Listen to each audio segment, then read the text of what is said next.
Hello, gorgeous soul. Welcome to your weekly astrology. And what a week it is. A pivotal week in the herstory and the history and the hextory of humanity.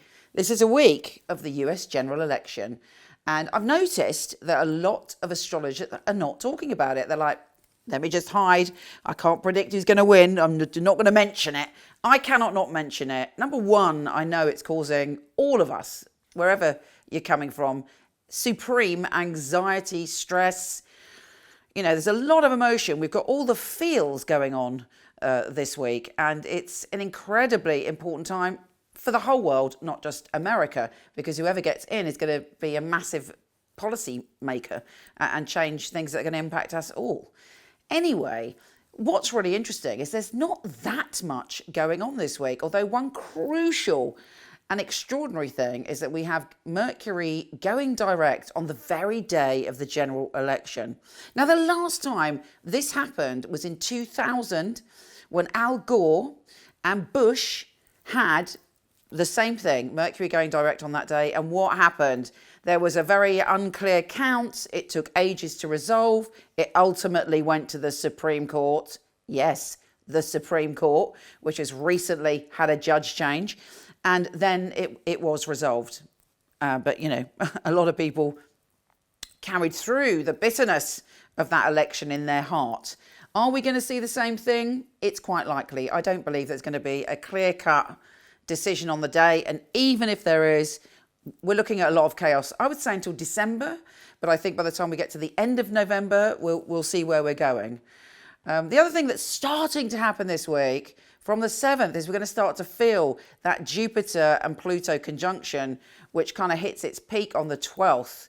And then there should be breakthrough. The amazing astrologer Jessica Adams is predicting that Biden will win. And she says that you know, it's such an important turning point in history and it offers positive hope. And she's really good at predicting things. So I'll leave the prediction to her. But I will say we are heading towards a time of freedom, of transformation, of coming together that will hit next year and will come to a monumental change in 2023. So whatever you're feeling now, I promise you there is hope and there is possibility and there is change where we are all going to feel a lot more equal. And I truly believe that. So this week, I'm doing this extremely long introduction just to say, whatever and whoever you want to win this election, please take care of yourself. Let's take care of each other. Let's try not to be so polarized because it isn't getting us anywhere. You know, there's more or less, you know, whatever you're looking at, 40-60, 50-50 in this. We've got to find a way to support each other and understand that we're all one. We are not two separate parts of a whole. Anyway, I'll stop going on now. Here is your weekly astrology.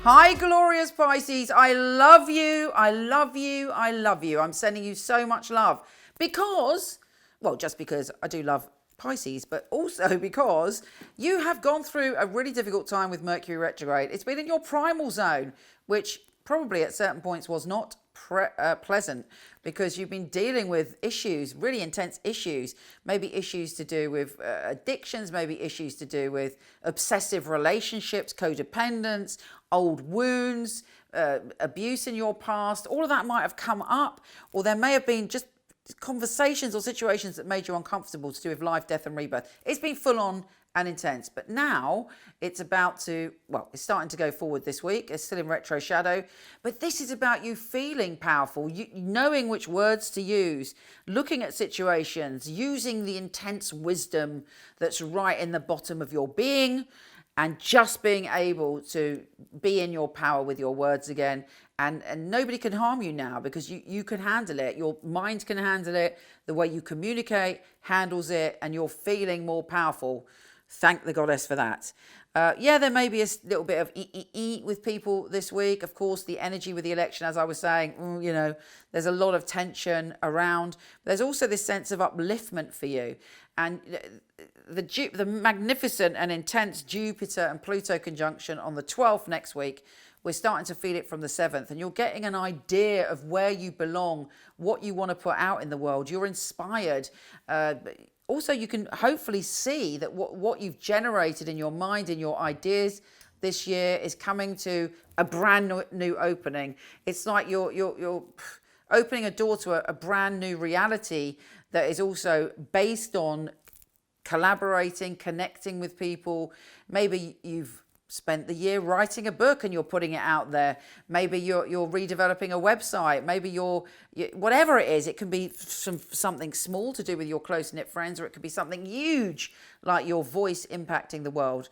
But it's about being a part of something. It's not about you being on your own anymore. It's about you feeling, you're finding your soul purpose in a way, and finding your group, finding your soul group, and feeling that you can step forward, sharing your ideas, publishing your ideas, getting your ideas out there, and not feeling isolated. So that is, it's all coming next week. The week after this is going to feel much better. This week is just generally a bit odd, but you are feeling stronger in your soul. Good. Let's see what the tarot has in store for you, my darlings. Pisces, Pisces, Pisces. Any little message, any symbolic card for Pisces. Okay, victory.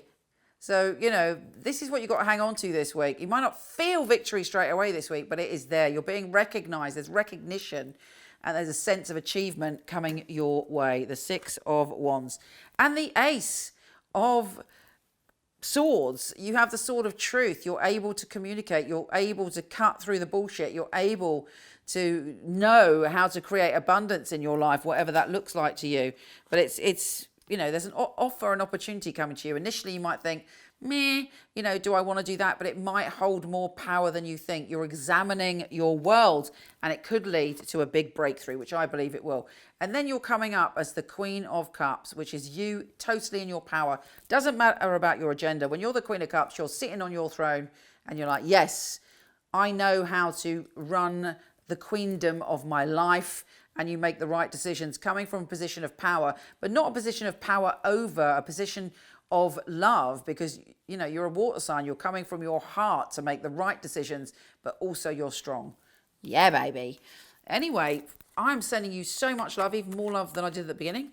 And come visit me on my website, michelleknight.com, where my new Celtic cross should be out, Mercury willing. Anyway, take care, gorgeous. Have a fabulous week. We're nearly there. Yeah. See you soon. MichelleKnight.com. I was a client of Michele Knight, so I knew all of the psychics, and they'd read for me. It's such a innovative and really useful organisation to have at your fingertips. There are a lot of people who they have an idea of what a psychic reading is, they have an idea of what a psychic should and shouldn't do, and a lot of it is from centuries gone by, the carnival sideshow, and Michele really has brought psychics into the modern world. Michele Knight is a wonderful organisation to work for. It's a unique family, and that is readers, the customer service operators. I know if I wanted to choose a reading, I know I wouldn't go to another company. The ethics, the standard, the professionalism that we keep really is second to none. To be honest, I've never really looked at another reader service because I don't think I need to. When I finally got a job, I pray that I will do well with all the tests that we go through. I was absolutely delighted. Well, the process of being employed with Michele Knight wasn't an easy one, which always makes it more rewarding when you do actually pass the 4 test readings that you have to go through before you're accepted. The interview process is actually reading for other people, reading for some of Michelle's staff as well. It's actually, what they're looking for, specifics, so surname, relatives, their names. They're looking for what happened 2-3 years ago in detail. To be sitting at home and then the phone rings and this beautiful distinctive voice, it's Michele Knight here, I'm ringing you for my test reading, is on the other end of the line, is scary. She really wants to know that her clients are getting validations. You get a sense that everybody running it is on the ball. The flexibility we get as readers, well, it's just great. I do love the freedom of when I can work and when I can have a break. Michele Knight family are amazing, really flexible, very supportive. It's like working for no other. It's authentic, that's a big thing, it's authentic. She genuinely cares about her readers and about the people that we read for, so it's inclusive. I love working for MichelleKnight.com. They're great people, it's a great energy there. She really cares about her readers getting the best, and she really cares about the clients coming and walking away, you know, and feeling like they got what they came for. Working with Michele Knight, I know that I've got professional backup, and I know that the clients are looked after very well as well. Michelle's very involved with her readers personally. If you need information, you need anything from her, she will reply personally. I just love being part of a unique team, one of the most unique companies that I've ever come across.